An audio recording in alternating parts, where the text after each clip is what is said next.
Was there a routine you kind of started and you wish you would have followed through on? Well, I felt like I was so aware of, there's a new routine for me. Like, I would play basketball last night. It was my second time playing on a Sunday, but I was like, I like this a lot. And I wanted to make a routine. But I don't know. I feel like I feel like there's a turning point where I'm like I went to the driving range yesterday. I was like, this is fun. This is like a sanctuary. I haven't been in like over a decade. This is nice. And I'm like, I want to make this a routine. But I don't think everything feels new to me. Like today felt very new. No routine. Everything was brand new. So this is a good chance to talk about taking the roof off routines. Routines. That's really good. Yeah. Same with me today. I felt like all the routines I've had are just out the door today. I like that. It was just rough. I just slept a lot of bit.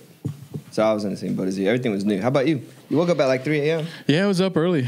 I think, the routine is, being present. I think that's the only routine that counts. It sounds like kind of everything we've been talking about, just being present with him. Because I think it's easy to rely on the routine instead of the being present. So I think even with that comes, I don't know, it's war. Am I in routine or am I being present? Yeah, that's good. Really? You think? I don't know. I'm just asking. I get that. I think it's also, I don't know. I think it's not like just throw the routine out the window. It's like, are you present in this? Right.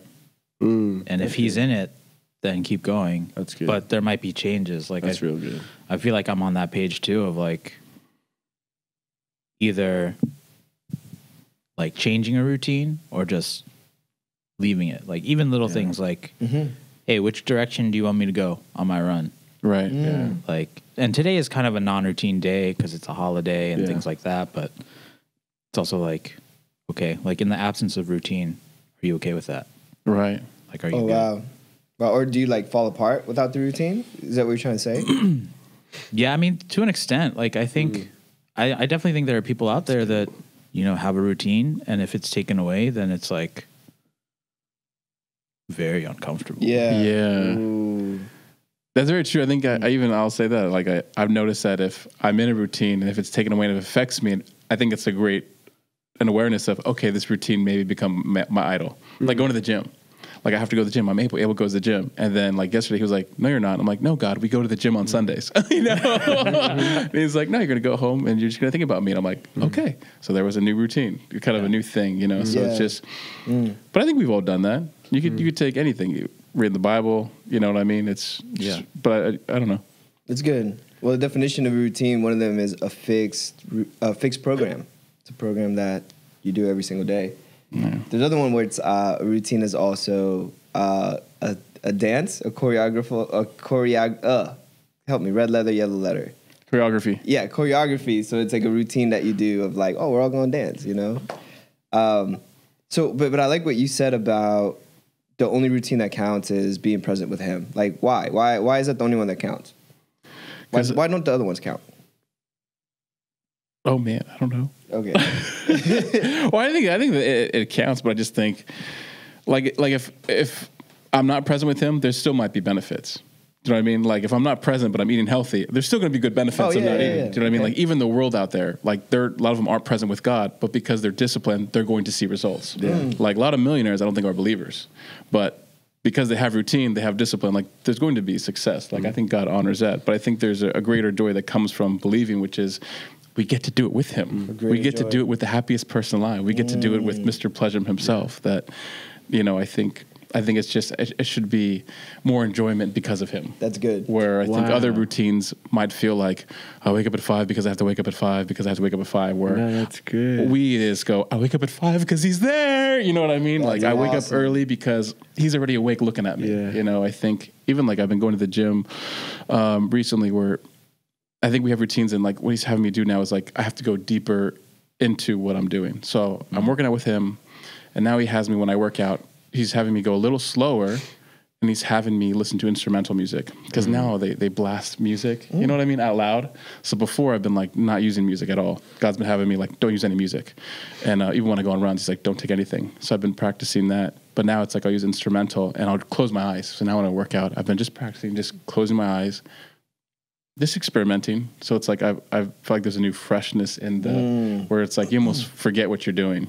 So I've been practicing that one. That's so good. I don't know if that makes sense. No, that's awesome. That does make sense. I think for me, it's a lot about cutting through the motions of the routine or whatever it might be and getting to like the heart of why. Yeah. Like even with working out, it's like form matters so much. Yeah. Very true. It's like you can go up to a machine and say like, okay, I'm going to do like 10 reps of pull downs, and you can just like grab it and like hang on it and do like 10 of those, but that it's not beneficial and you look like a crazy person.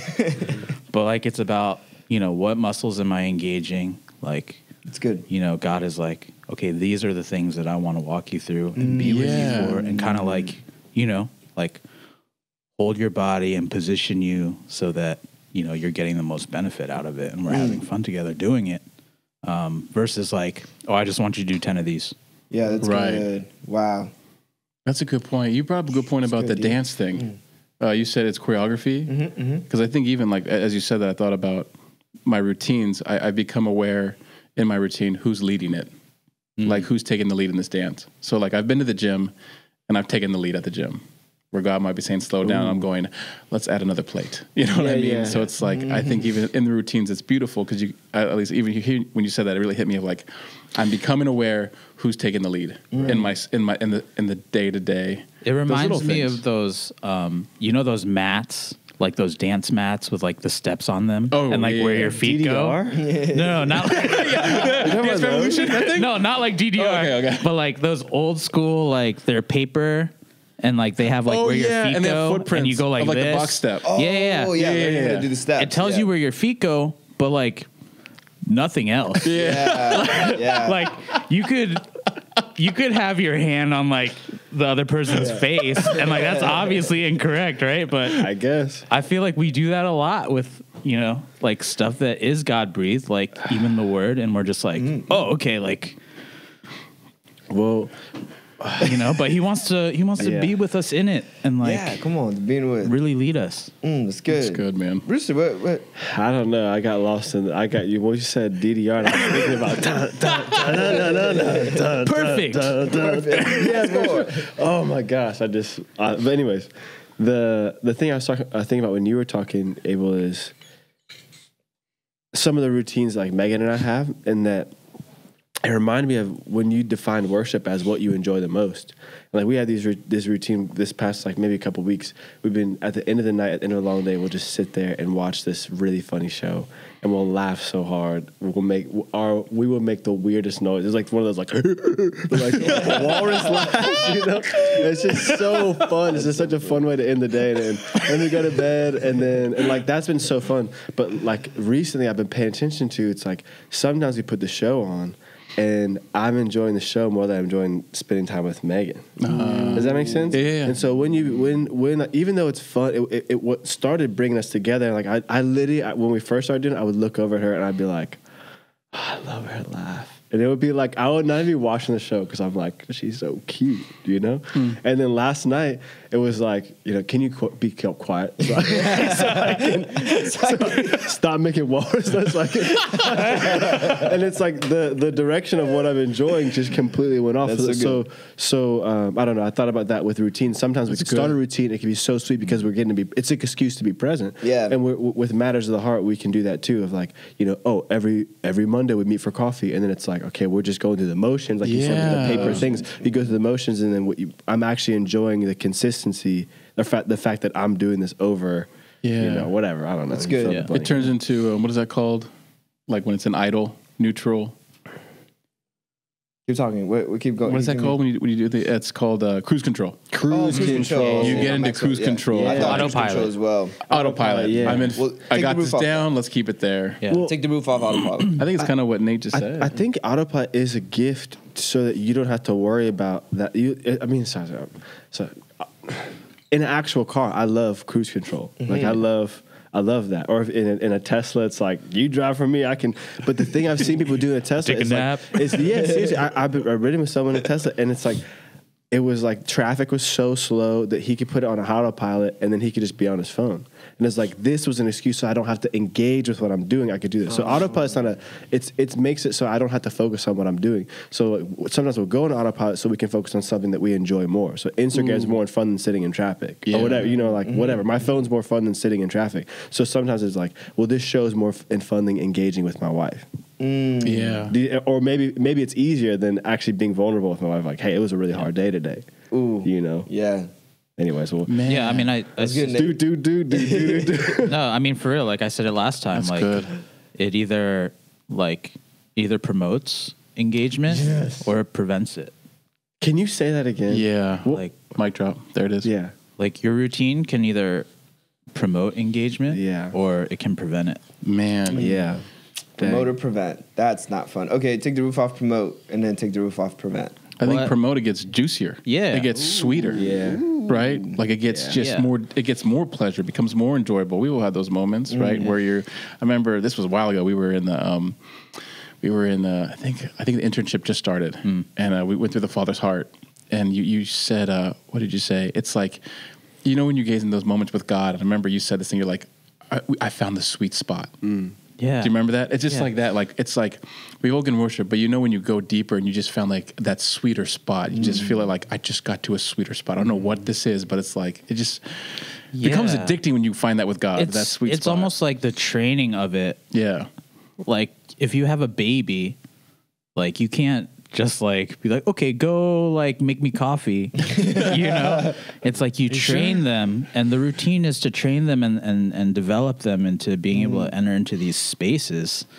And I think that is what helps promote that engagement. That's good. Yeah. But the moment that it becomes a hindrance to like the heart of it, if they're just like, if take for example, like, the Father's Heart experience, like we went to Pastor Rob's house and we were going to play music.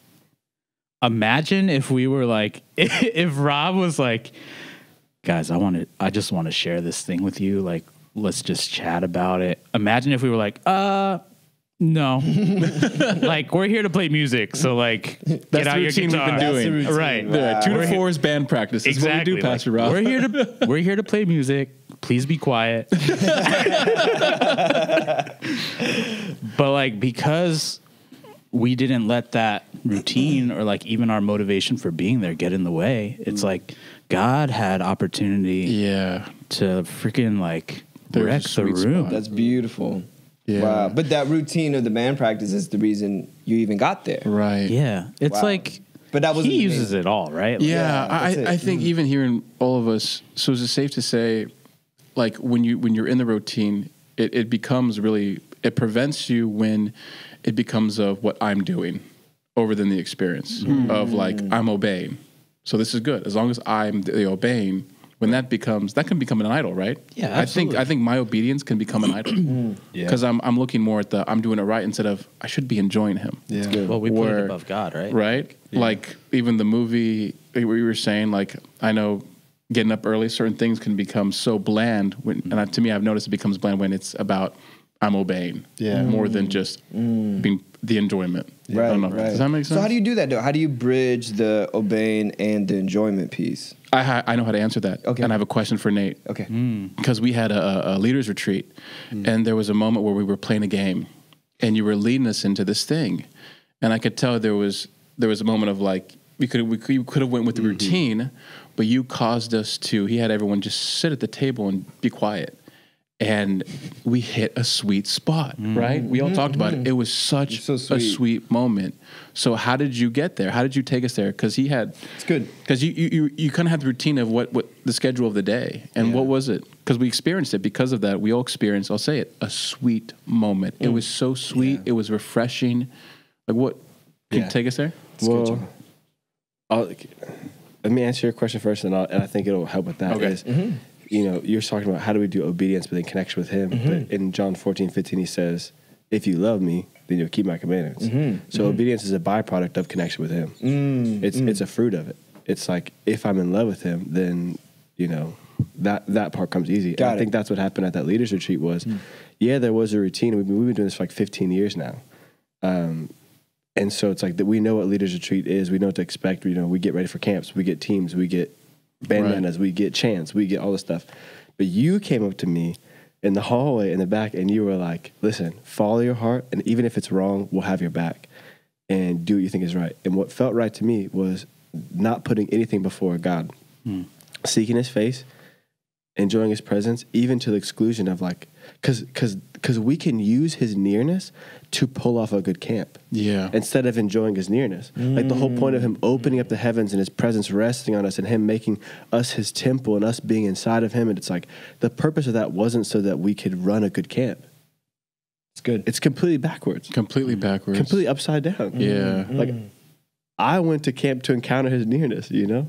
Anyways, so when you told me that in the hallway, I was like, okay, this is what I'm feeling. So we did that. So after we got done with eating pizza and playing games, I was thinking, you know, God, I trust you.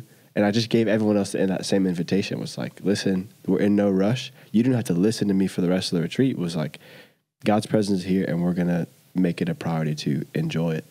And, everyone just rocked with that. Yeah. Everyone in the room. The reason why like the glory of God showed up and nobody wanted to move is because we actually gave him permission to show up and do it. There was no there was no hidden agenda of like, we're going to do this so that we can go into worship or so that we can go into a teaching or so that it's like, no, we just love him. And that's that's the priority. Wow. Yeah, and so it kind of what it did was it threw the routine in the garbage and formed the opportunity to make a new thing. I think, I don't know if routine's the right word. I don't know. Yeah. I don't know. It's good. But I'll tell you, the routine, we looked at the routine and we looked at enjoying God and we said, excuse me, routine, you are going to have to wait. We want to enjoy God. And right. then we correct it. So I don't know. I don't think routine's a bad thing. I don't think so either because it got us all together. Yeah. Right? Yes, that's true. And I think there's a difference of it gets us to where we need to get to. But once we're there, like we're supposed to keep him the most important thing. Right. Yeah, for sure. And I think what happens majority of the time, it's like, I made it and I checked the box and then I'm good to go. And that's why I'm asking the why question of like, why is it so important to like connect with God? Why is it so important for his presence to come? Like, what kind of is the point of all that? It's what we're made for. Yeah. Okay. You know what I mean? It's like, it just feels like we're made to be with him and he wants the best for us. So it's like, why would we? I don't know. It's such a weird thing because even God breathed, routine is a blessing. Like it feels great, but even that is nothing compared to him.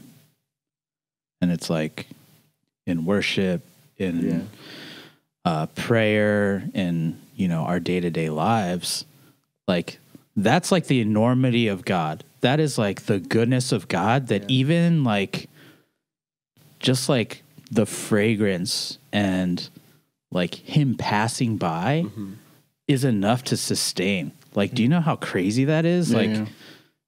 But there's more. Yeah. And he wants us to experience more, not just like table scraps. Ooh. You know what I mean? Crumbs. Right.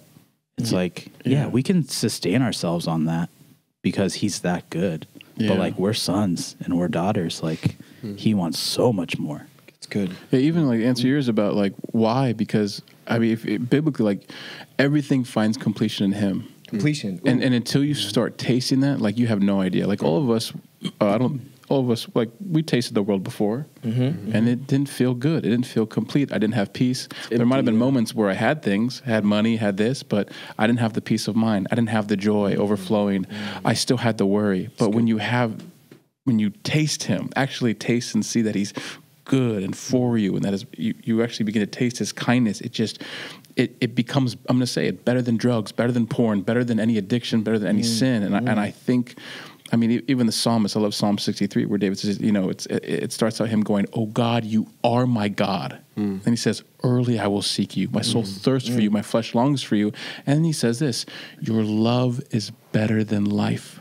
So I believe there's an encounter of this thing we call being called God that supersedes anything this world can offer. And I think that's why, because we were made to to that. We were made for pleasure. Eden, right? That means pleasure. We were made for pleasure, and there is no pleasure unlike him, like complete pleasure. So That's good. That makes sense. No, that's awesome. Can you take the roof off completion? What does that mean? Completion, I think it's when you find your fullest identity, where you're fully satisfied. That, and it's Psalm 23, where you have no needs. You have no needs. Where right now the world doesn't have completion, so they're looking for that identity in houses, in their identity, in their sex, in their race, in their education. They're not complete. They're looking complete. Where when you find him, that Psalm 23, it's like, he's my shepherd. I have no wants. I'm so satisfied. I'm so satisfied. I don't need it. I don't need anything.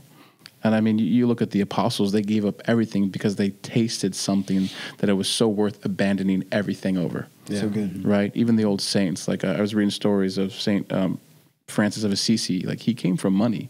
He gave his inheritance away just to pursue God. Yeah. Because he tasted something so amazing to where he was going town to town with no agenda, relying God for food and water.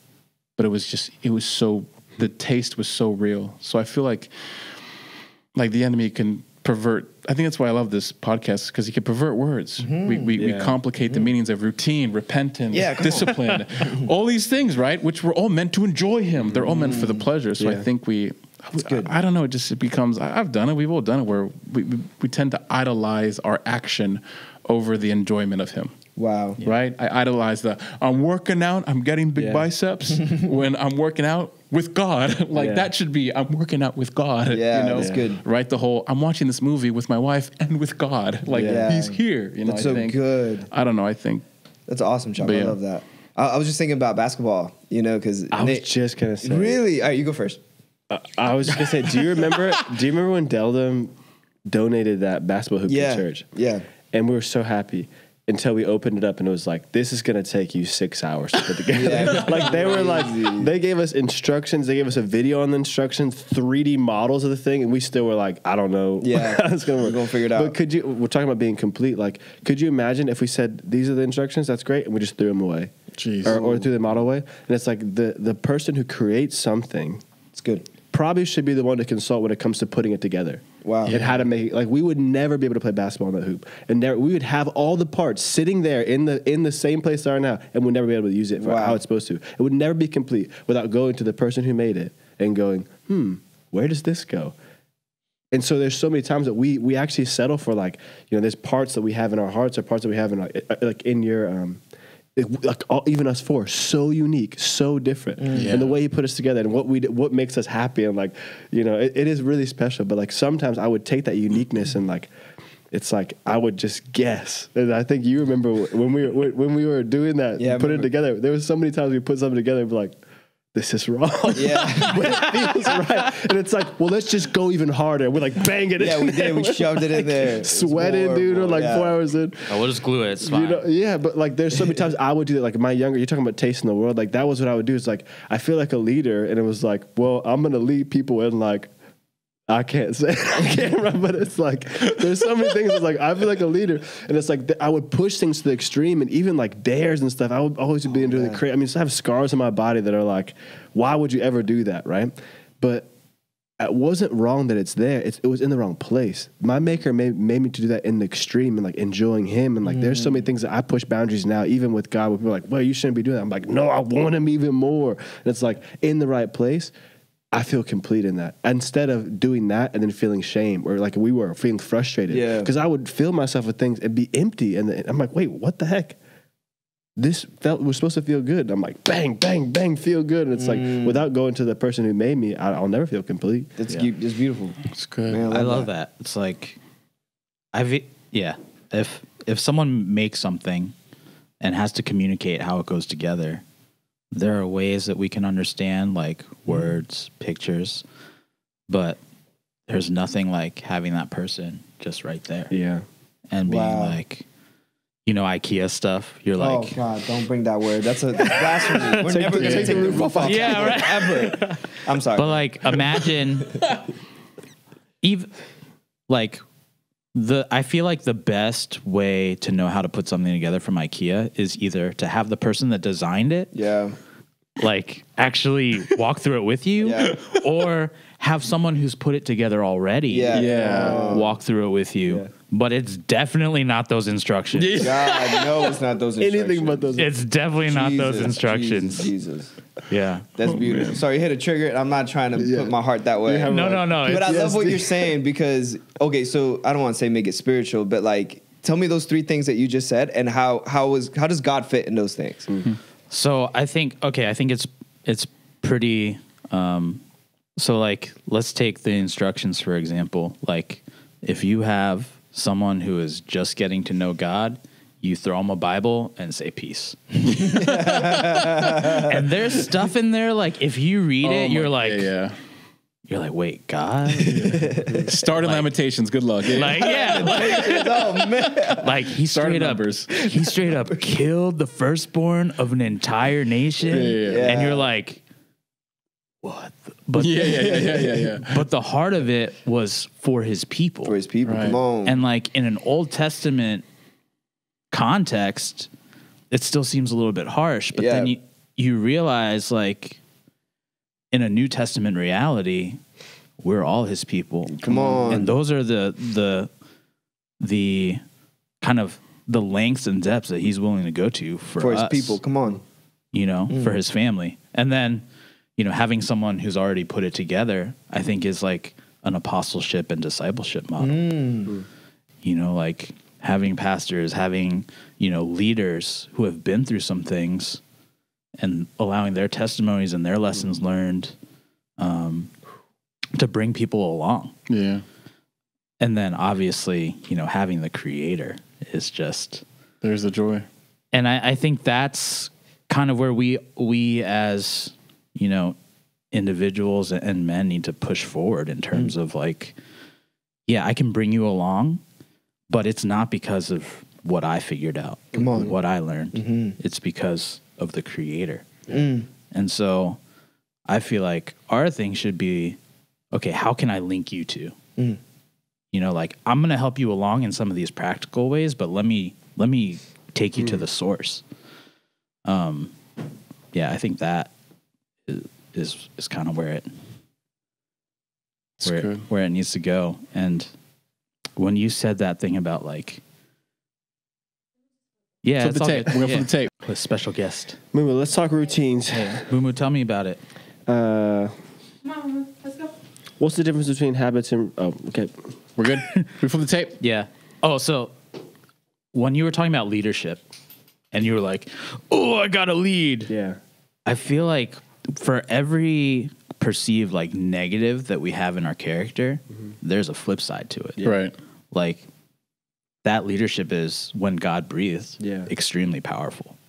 And I feel that way about people who are quote unquote stubborn. It's like you flip that into steadfastness, there's huge payoffs there. Yeah. It's good. Like Can I bring another word in? Yeah. Because I think even we talk about routines, and I want to bring another word that I think goes with it is the word discipline. Because the Bible tells us that if you're not being disciplined, you're not a son. And I think the words go together. So like, you guys know this one of mine. Like God wanted me to teach me patience. So the discipline was you're going to start driving in the right lane. So then that was my routine was I get on the freeway and I get in the right lane. Are they different? Are they the same? Would be the routine? I don't know. Are they the same word? Like, I guess, I don't know where I was going with that. They can be, I think. Because I think the root of a routine should be, is it the discipline? You know what I mean? Yeah. I mean, from an English perspective, like you can have a discipline. Right. Which is kind of synonymous with routine. But I think discipline, and I said this last time, we treat it like such a dirty word. Yeah. And it's definitely like there's an orphan mentality to that in terms of like discipline. But when we think about discipline from the perspective of learning and correction, and you look to the heart of the person maybe doing the disciplining, it's never like for example, you know, with kids, it's not like you better not touch that stove or just because I'm mad. You know what I mean? It's the greater purpose of that is I don't want you to get hurt. Right. So I think, yeah, I mean, discipline is a tough one. Yeah. Because we have such, I think, interesting relations with that, especially. Yeah. It's kind of like confrontation. Like, because of our experience, we often misdefine it and avoid it. If we have had unhealthy confrontation in our past, we avoid it later. Or if we have unhealthy, like, disciplines experience growing up, then we're like, I don't like discipline that much. Yeah. Or we pervert it, you know. It's not meant to domineer. It's not about, you know, I'm controlling, I'm crushing. It's more so I'm actually calling you up. Like, I'm holding you accountable I'm pulling the best out of you. Yeah. You know, good. at least what I've seen the heart of it. How do you guys keep it? I think even bringing in the dance thing again, because we're all being disciplined by God, which a lot of times we have to create a routine. How do you stay fresh in the routine? Because I love how you said you brought up dance, where I think sometimes, I know for me, God he taught me how to tango. And now it's like tango's my breakthrough every time. Like now I just do tango. Only tango. Do you know what I mean? Where there's going to be a point where I'm going to hit a wall. And I don't say his presence leaves, but I believe he wants to teach me a new dance. So I think that any of you guys ever feels where he backs off a little bit? Not really taking his presence, but of like trying to lead you like to something new or fresher. Yeah. Because I think so many of us as mankind, I don't know what it is about the unrenewed mind, but we love formulas. I don't know what it is. Do you know what I mean? No? Yeah. Oh, yeah. No, Yeah. absolutely. Like I figured it out. I figured God loves tango. I figured it out. Yeah. And it's like, no, he loves tango. He loves salsa. He loves bachata. He loves it. I'm just like, whoa, calm down. Yeah. Like you figured out one facet One Right. facet. of, And then I this- say, I know God. right. Which is so dangerous. Oh, and you build a denomination off of it. Ooh, that's good. Yeah. Well, so yesterday I got to hang out with Addie for her dad's Father's Day thing, and while I was with her, she obviously is a scientist. Like, she's smart, right? So like she had an equation on the board, and underneath it said Happy Father's Day. And on the equation, I was looking at it, and it was like 20H something. I don't know. It was a lot. It was like a really long thing. And I wasn't brave enough to ask her because I'm like, who cares? I don't need it, you know? So I was eating. And Jackie was brave enough to be like, Addie, what is that? And then she explained the science behind it. And literally she was like, it means converting carbon dioxide into oxygen. It's like her thing that she says when I'm like, how you feeling? She's like, right now I'm just breathing. I'm just trying to stay alive. But it was like this really long formula. And I'm like, well, that's kind of important, you know? But then I started thinking about with God, with formula, it's like, there's nothing wrong with that formula. Like, that is a principle of life. But you can't use this formula when you're trying to figure out something else that requires a completely different formula. And we're like, no, we're going to make this fit into this right here. And God's like, the scientist, and he's like, no, there's another different formula for it. And I don't know, for me, it was like this really long formula of like carbon dioxide into oxygen. I'm like, man, like what happens when I'm underwater and I can't breathe? Like, what formula do I need there? Like, so I don't get crushed by the ocean. I don't know. My mind was just going in different places when it comes to formula. It's like, I think when we try to force one formula into everything, God's like, hey, like you're just missing out on my fullness. Yeah. You know, and I think about the prodigal son and the son that stayed. You know, you brought up in the men's meeting, but the son that stayed and worked out in the fields, like that was his formula. It was always, I'm going to work real hard so I can then have my inheritance. Yeah. But I don't look like my brother who just squandered everything, so I'm good. And little did he know that, like, well, there was a formula about the dad and the goat that actually led to rejoicing and celebrating. So he was hard at work, but he was missing out on the rejoicing and celebrating. I don't know. It just makes me sad sometimes. No, you bring know? a good point where then we make basically a religion out of our formula or what we might call our breakthrough. I got the breakthrough, which eventually any time it doesn't grow, it always produces staleness. I think, Nate, what's the Romans 1? Romans 1:21. Where it says, although they knew God, they didn't glorify God, nor were they thankful. And it says they became futile in their thoughts. Yeah. And at the end of that verse, it says, their foolish hearts were darkened. Yeah. So it's possible to know God, and if it doesn't grow, you're going to have a dark heart, which I think a lot of us Christians, when we don't choose to go deeper in exploration of really the mystery of the enjoyment of God, you're going to have a dark heart. Like he says it, although they knew God, they didn't glorify God. And that word glorify means to adore with luster, which means he didn't get bigger. He didn't get more exciting. I think even in worship, has anyone ever done that? I think this is where you kind of have to tell yourself, is God getting bigger in your worship? Yeah. Or is he staying the same? Can I say, you taught that, when was it? It was a while ago you taught that. And you taught it from stage too. Yeah. It was awesome. And I remember you would say it like you would thank God for your food. And it's like you started out thanking God, then you got on your knees, and you got on your face, and everyone, your whole family was like on their, and it's like you're getting lower and lower. And it's like you presented it to the congregation like, if he's not getting bigger, you're only going backwards. Mm-hmm. And it's like if your thanks isn't getting bigger, it's only going backwards. And I remember being like, well, I can't even quote what I said, but it was close to like, poop that. because that for me, I had no grid of it being an enjoyment. It was only another formula. It's got to get bigger, and it's got to get bigger, and it's got to get bigger, and it's like I was going to make it bigger instead of the truth of the matter is it's supposed to invite me into enjoying Him. That's good. There's only one. There's the formulas that come from God are very simple and they're very helpful. It's seek first the kingdom. Yeah. Everything else good comes one. second. Okay? What about all these rules? How do you follow those rules? Love God. With all your heart, soul, you'll be fine. And then love people like you love yourself. Okay? Good job. Carry on.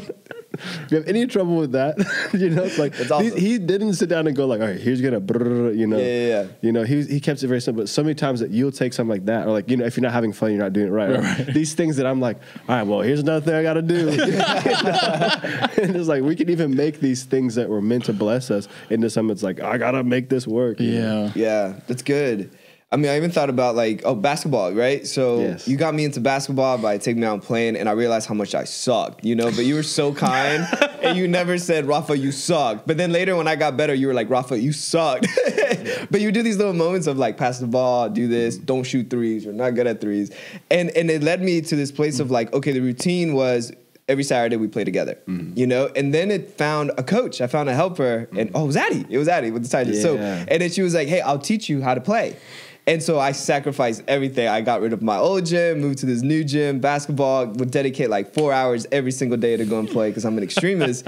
And but that was my new routine. Mm-hmm. So this routine grew from like Saturday to every single day, and then I'll test my skills on Saturday. Mm-hmm. But the problem was my identity was so focused on whether I made the layup or whether I made the shot or whether I did this, that when my helper was there, I was like so confident. I was like, oh yeah, we're beasts. I was like, that's my coach. Like, and I would actually tell people, hey, I suck. This is my first time playing. That's my coach. And I wouldn't enjoy it because I was performing. I was trying to find my identity and like, I am good if I make a layup. And I'm bad if I miss it. And then it didn't help that everybody there was like, oh, you suck. Can't believe you missed that layup, And so my identity would like get smaller and smaller to the point where I wasn't even enjoying basketball and didn't even want to go. I would literally, this is between us, I would literally finish a game and I would want to cry. Because I'm like, do I suck as a human being? Yeah. Like, it was so much going on there. And then I found out that I wasn't doing it with God. Yeah. And it was the simplicity of like, seek the kingdom. It was before I even put on basketball shoes, before I even go into the court, it's, God, what do you want to do? Go ahead, jump in. It's good. First off, let me say, I'm really proud of you. You're incredible. The way I describe you to people is like, you're phenomenal. You don't miss shots. But you're hyping me. No, I'm serious. But can I just say, I would love to protect what you just did there, because a lot of times, me included, we don't talk about that how much little things that mean to us. Yeah. Like you're talking about when you get done with a basketball game, like I can't relate because I've never been good at basketball. I've just been good at hustling. You're a beast. Okay, stop. Whatever. You're a beast. All right, whatever. He is. Where's the camera? He's really good at it. But let me just say, but I have had moments like that, and it's been even smaller things in basketball I've been watching. It's like, wow, I didn't win this, I didn't get this, or no one recognized when I did this. Right. And it's like, that makes me like feel small inside. It makes me feel so, and it's like, instead of being like, hey, this is something that really hurt me, I buried it deep down inside and then just keep going. Yeah. And I think that's really brave what you did about sharing it, because at least you're exposing what you're really looking for. Mm-hmm. Like you're looking for affirmation, you're looking for, and if we don't address those things, then we fart. we start forming these habits of like We also fart. these habits and routines that are centered around trying to fill that void. Yeah. And it's like if we just we're honest with ourselves and address it, like, hey, I need this. Like Father's Day was big. Father's Day was real big. I didn't realize how many father wounds I still had. Wow. Do you know? Yeah. I had no idea. Even sitting with my dad and enjoying like a nice meal with him, I'm sitting there like, and it's nothing against him. I'm just like, this is just, I'm finding with myself. I'm like, wow, I really have fathered myself in a lot of these areas. Wow. Yeah. You know, and this is how it's expressing. And it looks socially very acceptable too. Because that's what men do. Just, Yeah, we shut it down. I mean, that's 100% what it is like, where are you getting your affirmation and your identity? Yeah. And where it's supposed to be God, and where we formed our own self-righteousness, self-fathering, whatever you want to call it. Yeah. Because when we think about those things, we're like, oh, like that person didn't recognize that I did a great thing. Why does that affect us? Yeah. It's because it's an area where we haven't let God tell us we did a great job. Not even that we did a great job, that we are great. Right. Yeah. Because we're made in his image. And like the basketball thing, like, you know, when we were texting, I forget how long ago it was, but like you were telling me about kind of like your mentality on your runs and like what the Holy Spirit tells you. He's like, you are an athlete. And it's like, I'm not an athlete because I made 5 layups. Right. I'm an athlete because God told me I'm an Come athlete. on. There it is. And therefore, I make 5 layups. Right. It's not like, it's like the input output thing. It's like we're looking at the fruit to tell us who we are, Yeah. but like we're really who we are because God said. Yeah. Right? Yeah. And so, yeah, I think that's, for me, that's what it all boils down to. And there's like, this whole world has been set up to sell identity. Yeah. It's like, where are you going to get it? Yeah. It's true. And there's something that happened when I invited God in, when I seek the kingdom, you know, and while playing basketball, I was like, hey, like, even if I miss, like, I just want to focus on you. And stuff just started coming to me naturally. Like, literally, like, Addie would come and she's like, okay, this is how you do a layup. And then I would do it, like, just very naturally, no pressure. And then I would still miss. Like, it wasn't perfect, but I was like, oh, okay, I know where I messed up at. Like, it was like, okay, I came from this angle rather than the right angle. But because my focus was no longer how much I suck or how bad I am or how sad I am about the sport or how I'm trying to be the best. It was just, I'm here with God and he wants to teach me something brand new. Yeah. And then being with the leaders, right? So being with Nate, like, I realized how much I didn't even care about basketball. I cared about being in the car with Nate. Yeah. Because Nate would remind me of who I am, you know, and in these beautiful rides going down 66, like, traffic would come, we'd be late, and like, I didn't care. Because it had nothing to do with, I can't wait to show everybody how great I am. It was, I'm here with God. God already told me who I am. And I'm here with my best friend. And then you actually help me grow every single time. You're like, hey, Rafa, you probably shouldn't say this, or you should do this, or you should do this. And I'm like, my gosh, I didn't even know I did these things. Like, thank you so much for doing that. But I think the opportunity of Father God, and it was because of routine, is what we do on Saturdays, you know?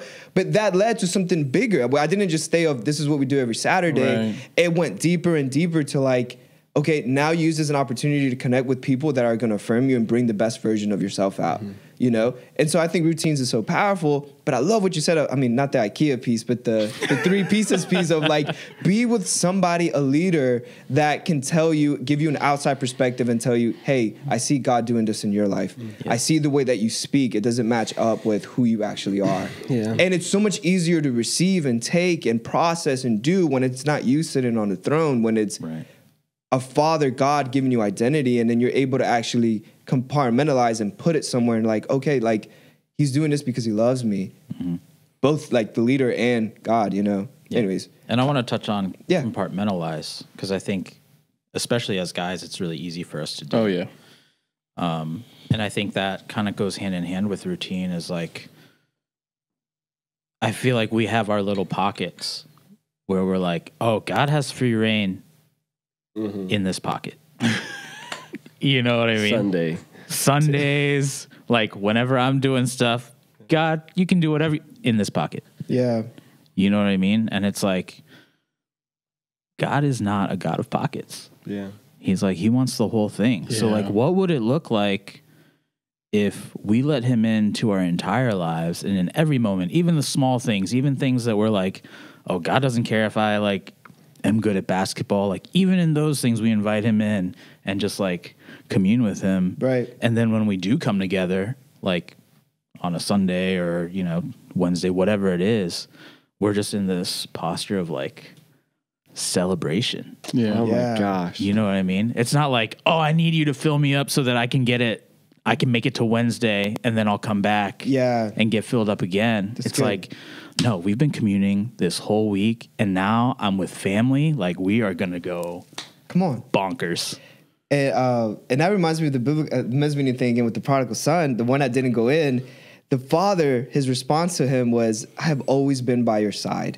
Everything I have is yours. And then he says, we were always meant to rejoice and celebrate. That's the right thing to do. Yeah. And then it's a comma and it says, because your brother was dead and now he's alive. Well, Holy Spirit during the men's meeting had me just stop right there. He's like, pretend there's no comma, pretend there's a period. And I read it again and I was like, the right thing to do in every situation is to rejoice and celebrate. And at first when I read it, I was like, nah, that feels like I got to fake it. Like, oh, if I'm not happy right now, I'm not going to do it. But then the original Greek word for rejoice actually means to take pleasure or joy in someone else's joy and pleasure. Yeah. Or someone else's celebration. And I'm like, the Father, I was meant to rejoice with the Father. That means in this moment right here that we're together, no matter what we said or what's going on or what we're going to do after, it's an opportunity for me to partner with, to come with God and be like, God, what brings joy to you? Right. You know? It's like not the cameras, it's not the mic. It's like being here with you guys because God is so madly in love with you guys. So then I get a partner with that and now I'm in love with you guys. And I don't know, it just really moves my heart. And he could have had that anytime he wanted. And he could have had all it. he had to do was ask. Yeah. And like, I think that thing of like, when we don't rejoice with others, it's really like this kind of like this poverty mentality, really, of like, oh, there's not enough to go around. Ooh, Yeah. Like that's good. they got that, so like that means there's less for me. Yeah. But that's not true. Yeah, poverty, pride, and just orphan.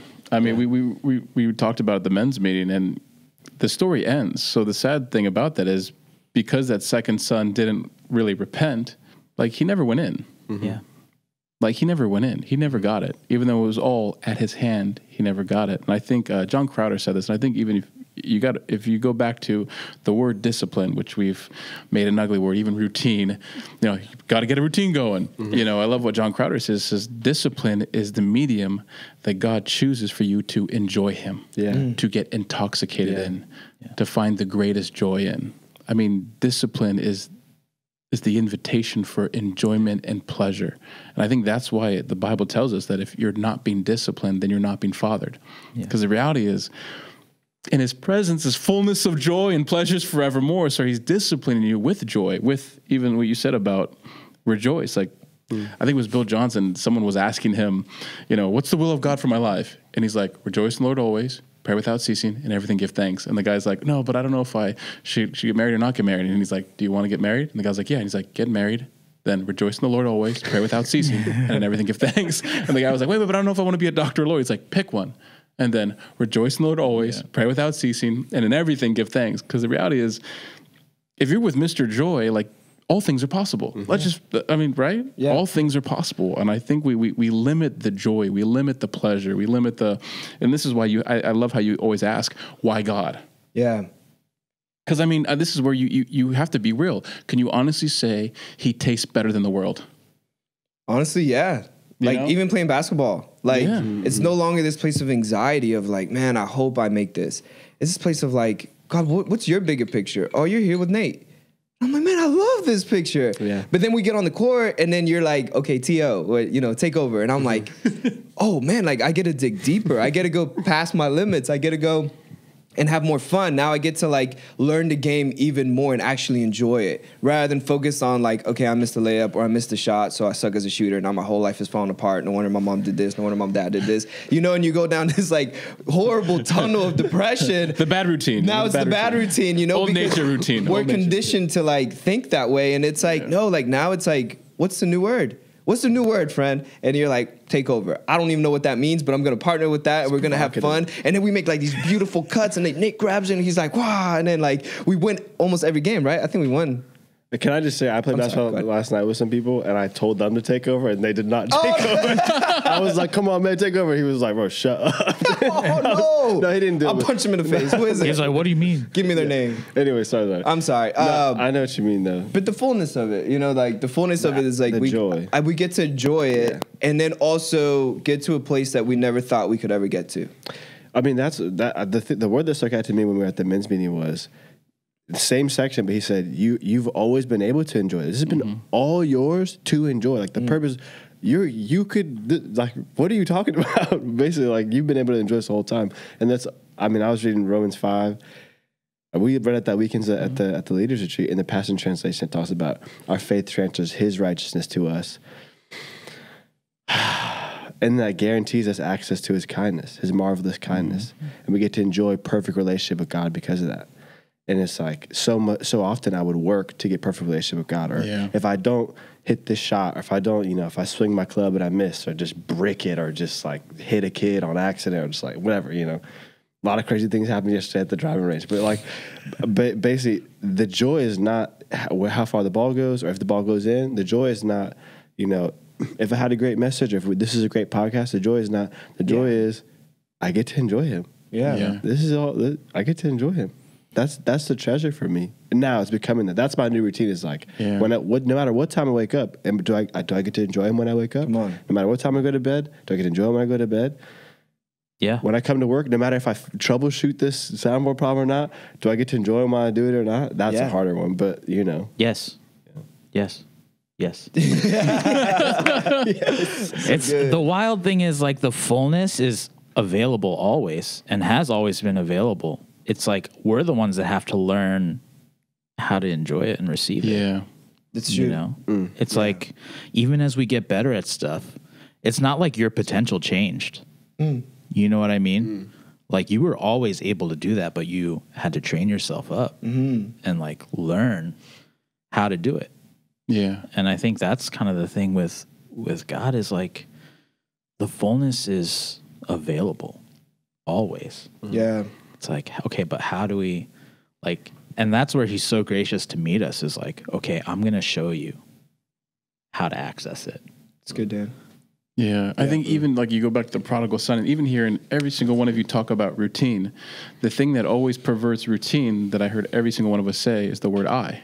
It's like even like it becomes my effort. It becomes the I word again. Yeah. Like the reason the second son didn't get it is because he looked at his father and said, I've been so faithful for you the whole time.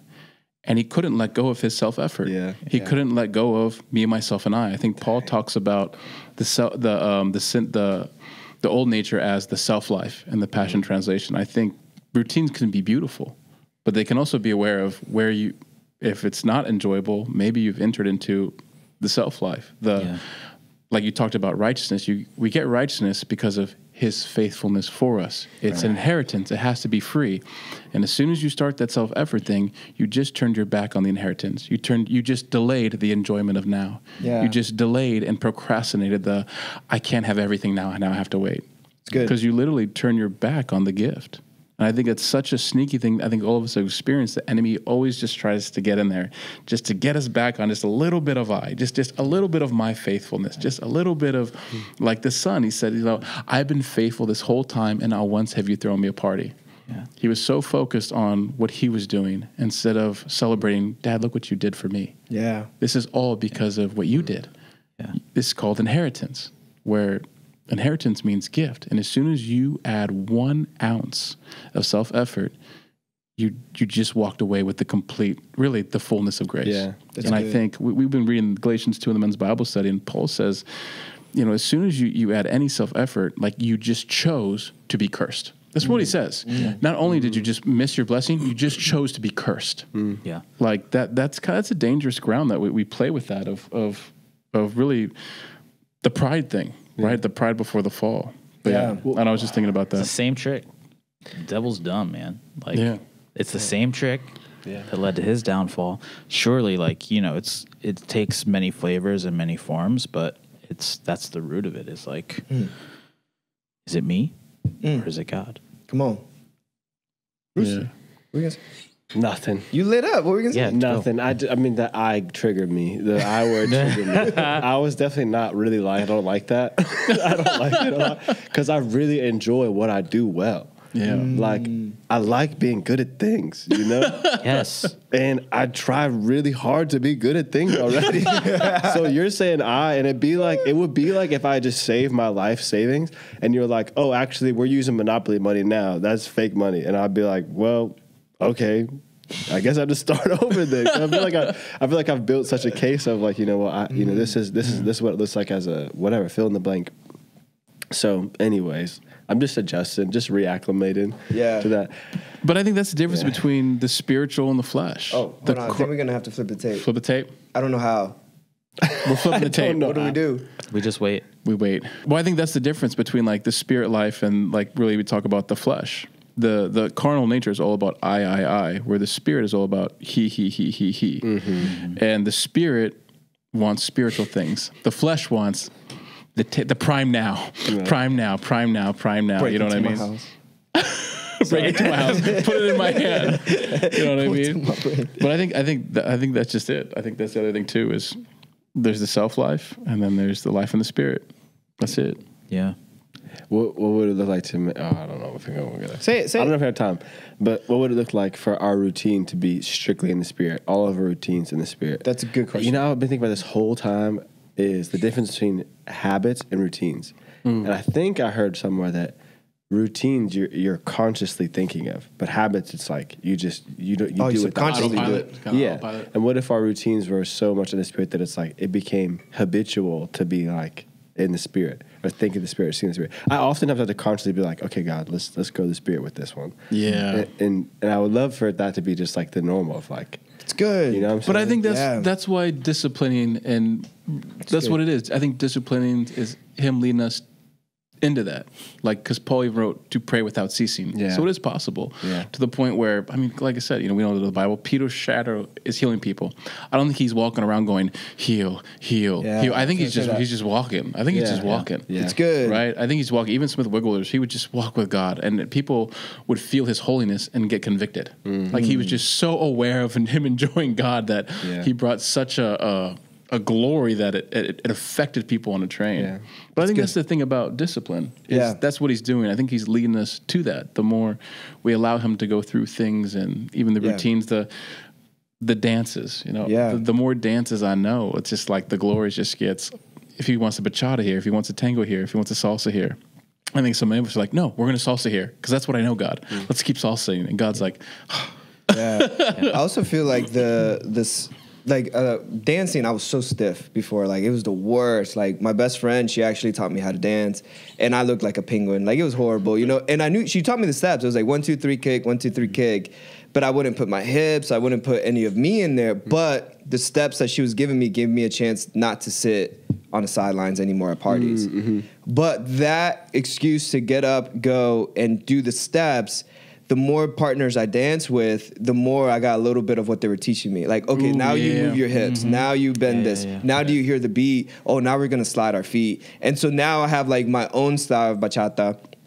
And but it was really cool because like just knowing bachata gave me a chance to know salsa, and then it gave me a chance to know cumbia. Even though it's different steps, it doesn't matter. Like I still know the principle of 1, 2, 3, 4, 1, 2, 3, 4. So I think God being a good father and discipline and all this is like He wants to teach us these healthy principles of how to do life. Of like, a layup doesn't define your life, you know? So that means at work, if you mess something up, that doesn't define your life. Or if you make a barn door and you miss it by 5/8 of an inch, that doesn't define your life, you know? And I thought about I kept saying to myself, why do I need this, God? Why do I need this?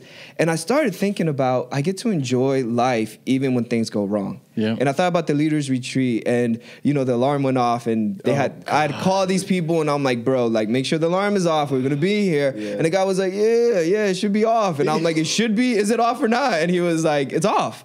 And I was like, all right, cool. I trust you. 1:30 on the dot. Boom, like blowing up, And I was like, no, like, it's so loud. We're going deaf. It's horrible. Trying to hit it. Then they have the audacity to put me on hold for 30 minutes. Well, everything's going off, and I'm like not happy at this point. But the routine I had just learned was seek God's face no matter what. Mm-hmm. Seek God's face. Seek God's face. And while your ears are ringing, while I know all these kids are trying to go to sleep, while I'm tired, while I'm on hold, I'm seeking God's face, and I can't help but not be angry. Mm-hmm. But then, like, as we got everything resolved, it's like 3 a.m, and my adrenaline is running, and I don't want this whole incident to happen, so I'm staying awake. Yeah. And as I'm staying awake, I like finally fall asleep. I'm in my own comfort zone. I brought my own inflatable mattress, and I'm like, I'm gonna be comfy. And as I'm laying in this prideful bed, my shoulders are falling asleep, my hands are falling asleep, and I would wake up every hour on the hour. And in the world, they'd be like, you deserve to be mad. Like, you deserve to be grumpy. Everything was an inconvenience. But in seeking God's face and, like, feeling his presence, I couldn't help but be like, I was, like, awake and my hands are asleep. And I'm like, okay, as they're asleep, I just want to feel your goodness, God. Mm-hmm. And this peace would come that would, like, literally just... It felt like he was just rocking me and putting me to bed. And every hour of inconvenience turned into an hour of fullness, into an hour of peace. And that morning I woke up and I'm supposed to be exhausted, but instead I'm ready to stack chairs. I'm kind with people. I go to the men's meeting. I get a revelation. I call my wife and I'm like, I'm going to take you out to eat, girl. Like, I miss you. We go to eat. Find a piece of plastic in my pasta. I take it out and it's like this really long thing of plastic and it's at a bougie restaurant and the waiter comes and I have all right to destroy his life. But because I've been pursuing God's face, letting him teach me this principle, I turn to him and I'm like, I don't want to cause a scene, but I know you love your job so much and you've been so professional that you would want to know this. And he's like, oh my gosh. I was like, shh, don't cause a scene. Don't ruin everybody else's appetite. Like, we're good. And then at the end, I still tipped them the same amount, But it's this place of like, God's kindness is going to be anything that the enemy wants to do or design for evil. Does that make sense? Or did I just tell a long story for no reason? You said something super important. And it was like, when you first started, there wasn't any of you in the steps. And I think that's ultimately where God wants us to get is like the reason we train up and put these things into our muscle memory and things like that is so that we can express ourselves and not just ourselves like but like ourselves in the way that God meant us to be. Because ultimately he wants to co-labor it with us, right? And kind of the crazy thing is that as we fix our eyes fully on him, he's able to then show us who we're meant to be in our fullness. Yeah. And like, that's the purpose of art. That's the purpose of dance and music, is to be able to express ourselves. And there are disciplines involved. Learning steps, learning scales, whatever it might be. Even in sports, people have styles and they learn the fundamentals, but ultimately it's really like the expression of their hearts in the game or whatever it is. Right. And I think that's all God breathed. Yeah. And even in the restaurant, like when I listen to you talk about that, the thing that I think of is like, oh, that's such a like Rafa way to handle it. Yeah, for real. Yo, don't make me cry. Even when you were on the phone with the people at 1:30 in the morning, room full of kids like, ah, he was so gentle on the phone. Yeah. But what was highlighted in the whole story is you started with one routine. You put one thing first, and that was his face. It was his face. Like, it was everything else falls into order when that happens. Yeah. From it's how like you treat people. It's like you like you said you begun the dance. I love you guys. It's like you begun the dance with God, and you're like, take the lead, and you just let him lead you. Yeah. And I think the word that we have to remember, I think, of who he is, that doesn't matter what routine you're in, it's going to be a love routine. It's a love routine. Come on. It has to be above everything else. Not a faith. Faith, hope, and love, the greatest is love. Like even Paul had to remind us, you can be a routine that can prophesy till the cows come home. But if you do not have love, you are nothing. Right. And I think that's you just enjoyed a love dance with him. Absolutely. And I love the empowerment it gave me to do tasks without it ruining my heart and my insides. You know, like nothing was a mundane task. Nothing was ordinary. And that with the prodigal son, he didn't understand that what he was doing. He thought what he was doing was ordinary. But he didn't understand he was doing it for the Father, so it was extraordinary. Yeah. You know, it was an opportunity to go, and it had nothing to do with the Father's land. He had servants. He had people to go and do it. It was the fact that this was an excuse to have a conversation to kill a calf. Dad, today I planted this much seeds. And he's like, great, let's celebrate, let's drink, let's enjoy it. And that's actually why I went and called my wife. I was like, we have to rejoice. Even though our finances look, even though we're on a budget, even though we do this, like God is so much bigger. Like, let's go enjoy life. And then I got a chance to still enjoy my wife, even though all these things came and hit me. It was like, has nothing to do with me. I'm dead. Like, now why would I ruin my night with my wife? We're in the past, you know, or then you and I spent time together, and it's like, well, this would have kept on going, and it would have ruined my time with her. It would have ruined my time with you, and we wouldn't have a nice little story right now, you know? And I think the purpose of routine with God is it helps us truly enjoy life, no matter what happens around us. There's a word, there's going to be a next episode, but you said a word a few times in your story that I would love to take the roof off. This is the word inconvenience. I'd love to take that word off because, yeah, that'd be a good one. What do you think? My leg hurts. All right. I'm actually busy that day. I mean, that's why people set up routines. Yeah. Oh, wow. But I think, Dan. Yeah, it's true. Because I mean, like you said, I think inconvenience. Okay, let's go back to routine. Do we take the roof off this word? Yeah. I'm still mad about the eye thing. So. I got to get an Android or something, my iPhone, everything. So I'm like, oh man, that was good. That was good, Dan. Yeah, thank you so much for coming. Thank you for coming. Again. This was a good one, you guys. This was, man, I learned a lot. I'm like, yeah. I honestly, can I be real with you guys? I love you guys so much more. Like, I can't stop looking at Nate. Like, I look at you and I want to cry because how much I love you. Like, and same with you, Dan, and you, Chava. Like, hearing you guys, I just want to cry because I love you guys so much more. I'm about to get up and erase, like, smash that computer so we can do this again. So we do. Oh my God. So yeah, do we take the word off? Routine. I love it. I think, like you said, are you enjoying it? I think it's a good one. Is your heart in it, or is it about I?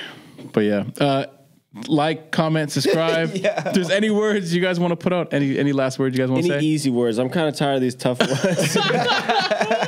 Give us something easy. Give us a low ball. Oh, I love you guys. Daniel, thank you for joining us. Oh, by the way, this is our special guest today. His name is Daniel Young. What's up? Don't forget, we had our Chaba and we had King Rooster here.